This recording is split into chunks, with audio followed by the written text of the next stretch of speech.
shit.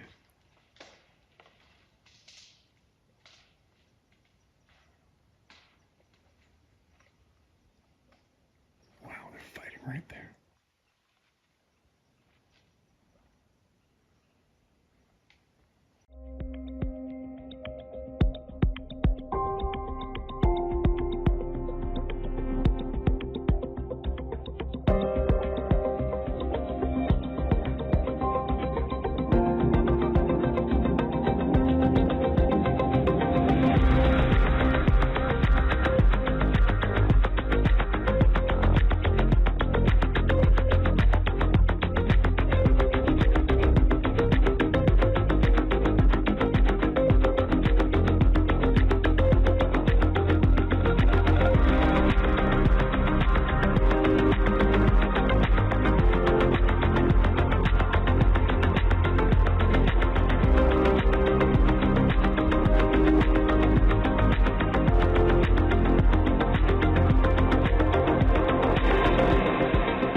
What day is it? I don't even know.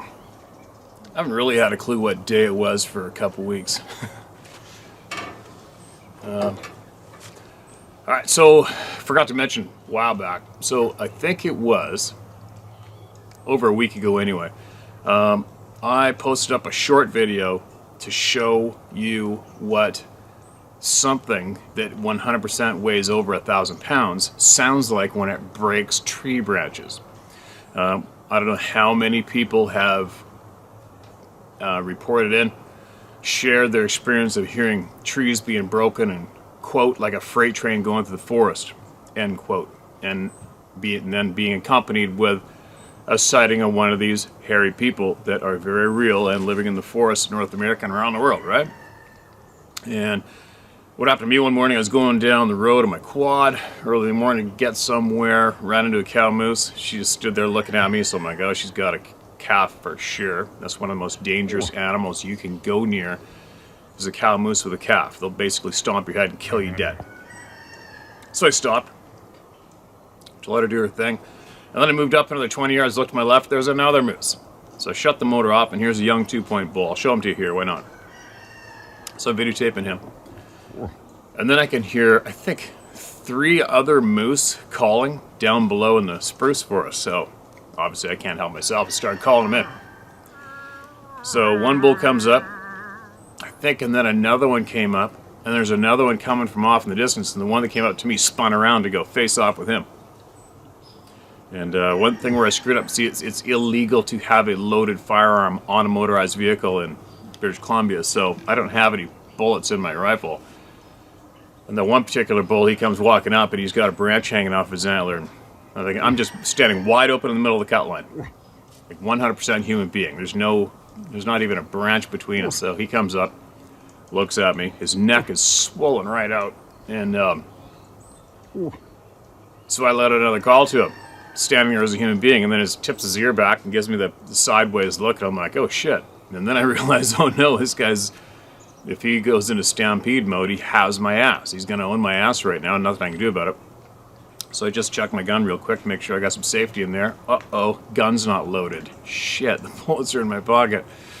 So as fast as I could, I dug in my jeans pocket, grabbed a round, stuffed it in there, and then he ended up turning around to go face off with this other bull that was coming as well. Zero concern about me. But anyway, what was significant about that, what I thought I'd share with all of you, was it was a great opportunity to hopefully try to put a lot of you there when it comes to the hundreds of people who have heard these beings basically smashing trees or tree-sized limbs off of trees.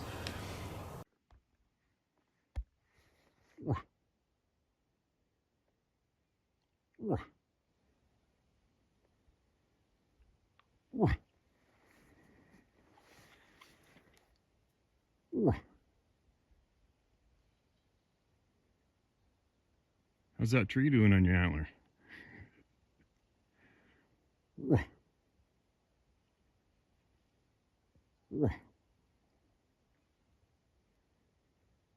Didn't realize I didn't have a bullet in the damn gun. He's about 15 yards from me. Look at the neck on him.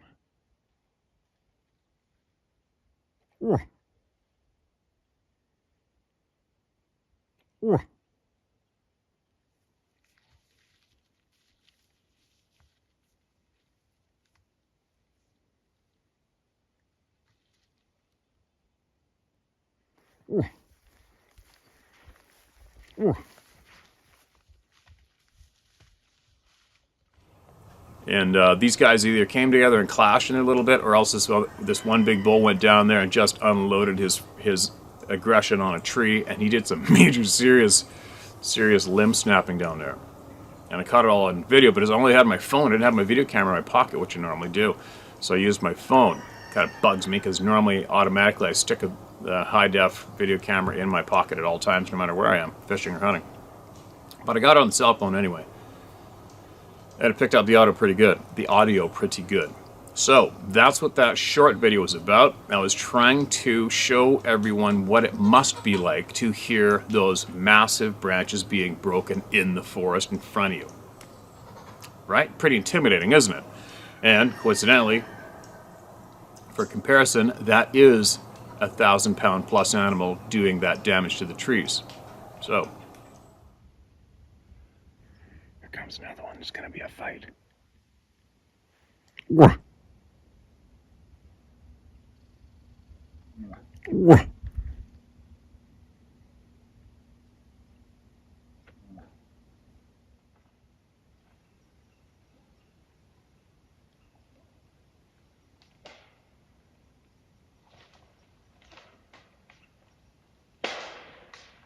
Shit.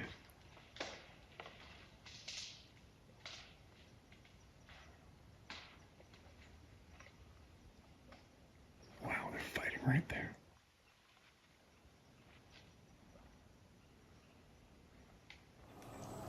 So, for the curious anyway, if you imagine hearing these sounds and then seeing something 8, 9, 10 feet tall, even more, right? Looking at you, pissed off. You just imagine the horror and the terror that your average person goes through when they witness that, and they didn't ask for it, and they didn't believe any of it previous, and then they're slapped in the face with something and an experience like that. Holy shit. And holy shit, is that not fair? That is absolutely not fair, right? It's not fair for anyone venturing into the wilds to not know the truth.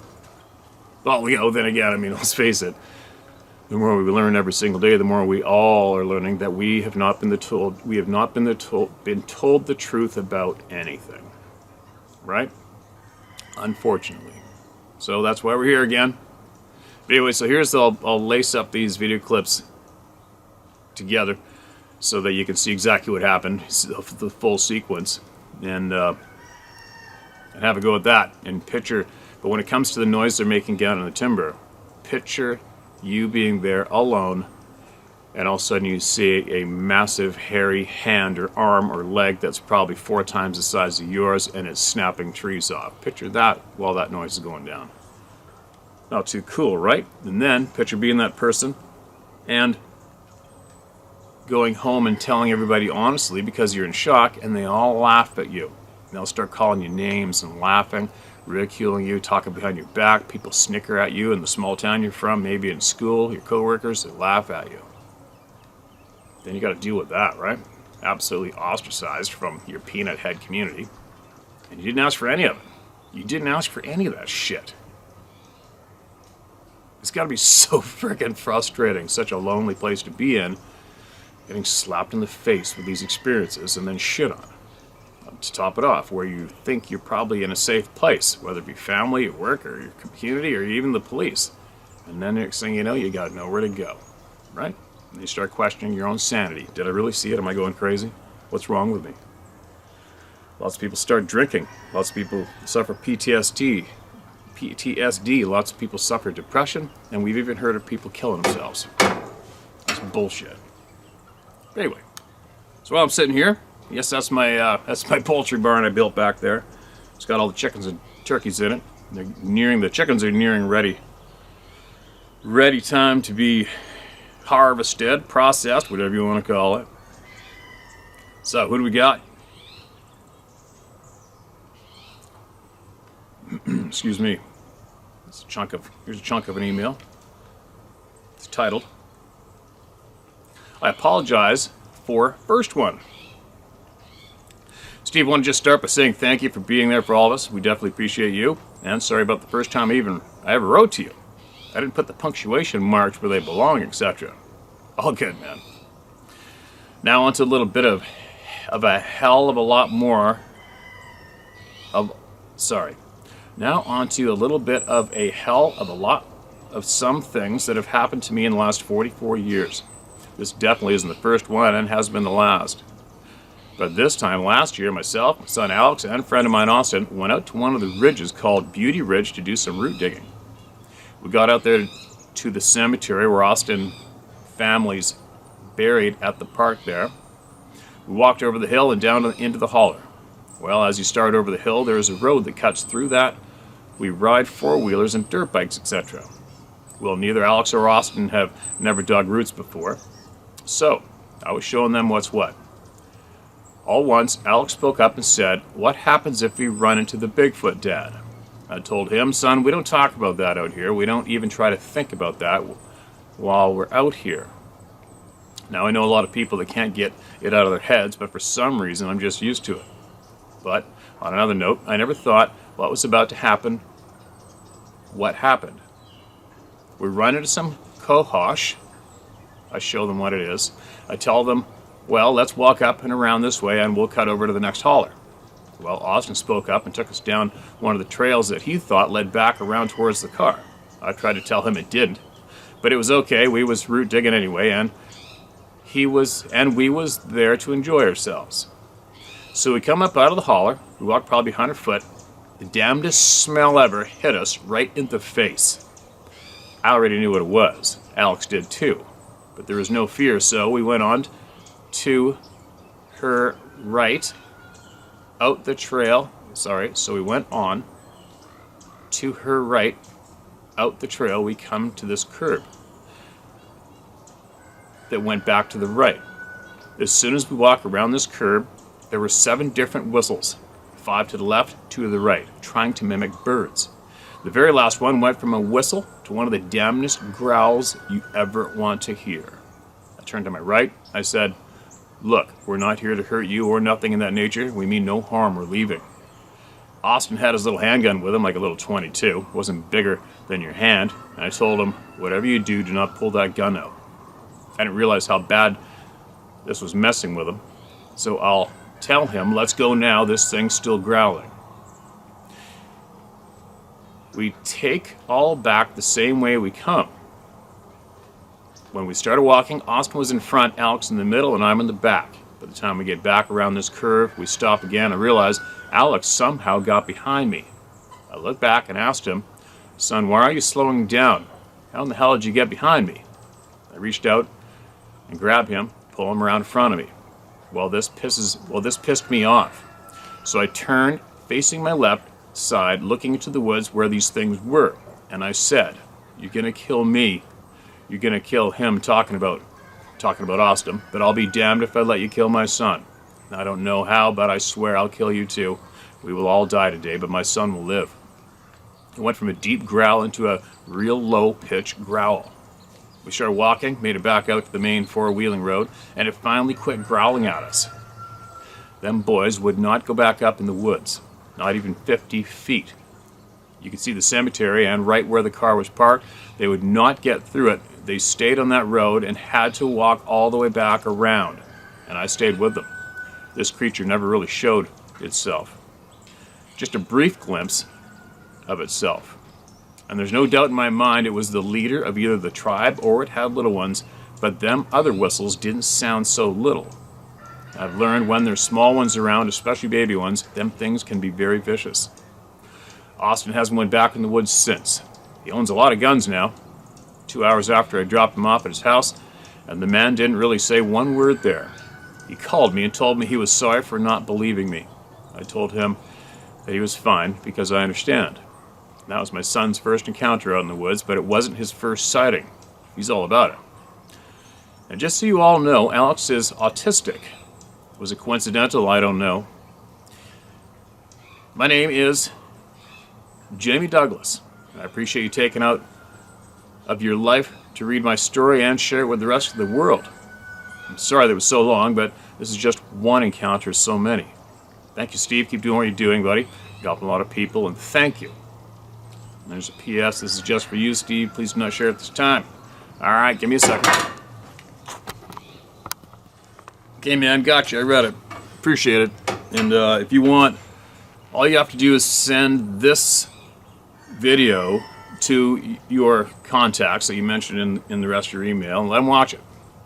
All right? Let them watch it. And if they feel compelled to contact me, if they want to share with all the people, they can do it through me if they wish, or not. And just let them know that they're not alone, right? And there is hundreds of thousands of human beings that understand and get it and have witnessed basically the same shit. And from all those incidents that you have stated, if you want to write in some more, if you got some more in there that might be some kind of significant puzzle piece for a lot of us here, then send it in, man. Take your time, write it out, do a little spell check or punctuation or whatever you do on the program, the email, and send it in. There's a lot of people that will be very interested in hearing what you got to share, right? So, thanks for your time sending that in. This channel's nothing without people like you, all right? All right, one more, and then I'm going to get going. It's going to be a short one today. Hi, Steve. Oh, this is titled Sasquatch Encounter. Hi, Steve. I discovered your channel a couple months ago. As a child, I've always been fascinated with Sasquatch and aliens. I've had a great deal of respect and admiration for you and what you're doing, as well as for those who share their experiences. You give folks a non-judgmental and welcoming forum. Thank you. You're welcome. And thank you for the kind words. And again, it's nothing without you and everybody else, right? It's the people's channel now. It's taken me some time to write in, not because I'm afraid, because I'm not very good at putting my thoughts into print. So here we go. About 15 years ago now, my brother-in-law invited me to go moose hunting. I'd never been, so as you can guess, oh yeah, I'm going moose hunting. I got to see a couple of moose, a cow and a bull, for the first time that week, and was in awe. As we only had calf tags, all I could do was watch. I should also mention that this was in northeastern Ontario and fairly remote. On the last afternoon, one of the guys offered to take me back out for one last sit to a spot where I had seen a cow. He dropped me off and continued down the logging road. I walked down the lane to a burned out slash pile, set up my seat, and sat down. I should mention that in Ontario you must wear blaze orange while gun hunting for deer, moose, elk, and bear. I was in an open area and could see 500 or 600 yards in most directions. I watched my partner drive over the hill. There was a patch of trees that came right up to the road on both sides. On my side, it was about 20 yards wide and about 60 yards long. The other side was a slope going up. I was sitting about 100 yards from that patch of trees. It was a pretty uneventful sit until the last hour or so, when I could hear sticks breaking coming from that small patch of trees. And then I heard what sounded like a horse blowing or snorting, and sticks breaking. I looked intently to see if anything was moving in there, but couldn't see movement. Keep in mind, this is my very first time moose hunting. I had absolutely no idea what sounds a moose can make. They look like a horse. Why not sound like one? I was excited, thinking there was a moose coming, but nothing. I didn't feel threatened or intimidated at all. After about 10 minutes of this, it all stopped. Whatever was in there, the only way it could have left without me seeing it would be to walk back over the road and up the slope. A short time later, I could see my partner coming back, so I walked out. While waiting for him to get to me, I went to look for tracks on the fine gravel and sand on the road, and nothing. If it was a moose, it would have left a track. I thought maybe it was a bear. When we got back to camp, I tried to describe the sounds I heard to my brother-in-law. He had no explanation. Later, after supper, one of the guys was making fun of me about the horse sound. Not directly to me, though. What prompted me to write in with this story. While watching one of your YouTube videos and email you read, the person described those very horse sounds I heard. I had a holy shit moment, and the memory of that day came flooding back to me. Was it possible that I had a Sasquatch encounter? I suspect as much, but until hearing someone else say they heard the same sound, holy shit. I've moose hunted up there for 15 years, and I've never heard that sound again. There have been some times when I felt uneasy there, but chalk it up to my imagination getting the best of me. From now on, I'll be much more aware. Thanks for taking the time to read this. You can use my name if it helps someone else. My name is Sean Walsh, and I live in Southern Ontario. Keep doing what you're doing, and in case nobody has told you today, you're awesome. So are you, man. Thanks for that email. And if you've been, it's 15 years ago, 15 years of moose hunting, you never heard that sound since. Well, you know, actually more so, what people that are compelled to find a channel like this and then write in. You already know what it was. You're just looking for confirmation, right? I couldn't imagine hearing something strange in the woods and not knowing what it was, not feeling threatened or anything, and then all of a sudden, oh, I think I'm going to go find a Sasquatch channel on YouTube and maybe write in what I heard. Said nobody ever, right? I strongly believe that you already know. Your subconscious knows. And that's why it stayed with you. That's why you never forgot it. And that's why you were compelled to email it into a group of people like this. Right? That's what I think anyway, you guys. Not that what I think means much, but... Alright, let's go one more, and then I'm going to go in. So many to be heard, right? I don't know, a lot of people have emailed me complaining they don't have an hour a day. I'm like, well, there's nothing I can do about that, but I have got to get every voice heard, so what else am I going to do? Right? I got to do it. So I guess I'm going to keep the ball rolling. My dad's encounter, Central Alberta. Hi Steve, how's it going? So last year in June 21, you read out my 3 encounters on the edge of a small Central Alberta city. Thanks for that. Now, the other day, while I was over at my parents' place, I noticed that my dad was watching something on TV he normally wouldn't watch. And I was puzzled about that, but then there was a clip in the show that contained an enormous black wolf, which the show was implying was a dire wolf. Who knows about that? But then my dad said, I had something strange happen a couple weeks ago. And I asked him what he meant, and he goes on to tell me the following. He said, it was the early morning twilight just before the sun come up, and I was laying on the couch and heard a noise at the window. I got up, went to the side of the window, and pulled the curtains back enough to see, and there was an enormous Alsatian's head trying to look through the curtains into the house. An Alsatian is another name for German Shepherd. My dad is British, and that's what those dogs are called over there. I said to my dad, the bottom of that picture window is like 7.5 to 8 feet off the ground, right? And he said, yeah, but that's what I saw. I asked him how big the dog's head looked, and he indicated with his own shoulder width, from the tip of its nose to behind the ears, which seems to me to be pretty darn big. I went outside to look for tracks or pretty much anything, but only found a couple of indentations in the gravel where it looked like something could have been standing there. But there was nothing really definitive about those indentations except for the size and shape. They were oval-shaped indentations, approximately 8 inches by 5 inches. I don't know if those were actual prints, but I do think that it was likely a Dogman that my dad saw.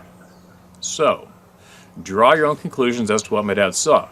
That, of course, is up to all of you. I will say this, though. My dad seems to have been affected by what he saw. I can tell. He's not saying everything. One more thing about this dog creature is that it must have been between 8 and 9 feet tall. And what concerns me the most about that is, what is one of these creatures doing in the middle of a small Alberta city? I know there's lots of deer in the nearby countryside because I see them in the meadow across my apartment. I'm not sure what's going on with the world at the moment, but it's getting crazier by the minute, it seems. Anyway, kindest regards, Peter. Well, all right, Peter, make sure you get your dad to watch this video, right? So he might be more at ease with what he saw, and then he may be more willing to give out the rest of the details. All right, and then he's going to know he's not alone. No one thinks you're crazy, and there's that. hundreds, thousands of people have seen the same shit without asking for it. And this is a 100% safe place to write it in. And but I have had people email in that there is Dogman sightings in Alberta. I think I've had one or two from BC, but it's not much. And I've never come across anyone in person in BC who's seen something of that description. So, yeah, it's alarming as shit. Like I said before, I don't give a shit what anybody says. I see something 8 feet tall with a dog or wolf head on it, and it's staring me down. It's getting a hole right between the eyes. I'm not going to waste 2 seconds. Right? If they don't want nothing to do with me, they will not stand there and stare me down like a predator. They'll put distance between the two of us in 1/10 of a second like every other wild game animal normally does. Right? Some people might think that's a little extreme, but it's not. It's the laws of the real natural world out there. You have a predator. Predator has its eyes in the front of its face. You got a predator staring you down. It's doing one of two things. It's either wondering if you're a threat or it's thinking about how hard it is going to be to take you down. That's all it's doing. And grizzly bears, you see my videos, grizzlies, wolves, everything, they'll stare at you a little bit, but they run. They're like, uh-oh, I'm not into this shit. That's a frickin' filthy human being. I'm out of here. So, for all you who do not understand my stance on that, there you go. That's about as plain as an easy explanation as I can give. Something with a canine head, 8 feet tall, muscular, man-like body, staring me down in the middle of nowhere. Maybe even growling, showing his teeth. Bang, flop. And if it doesn't bang, flop him, well, at least I'm going to put some frickin' shit-eating holes in him before he ends my ass, right? That's just the way it's going to go down. Am I going to tell everybody else to have that stance? Never. You do what you want in this lifetime, but that's what I'm doing. Anyway, you got more you want to email me, anyone? Share my story, howtohunt.com, and I will get to it. And everybody be safe out there.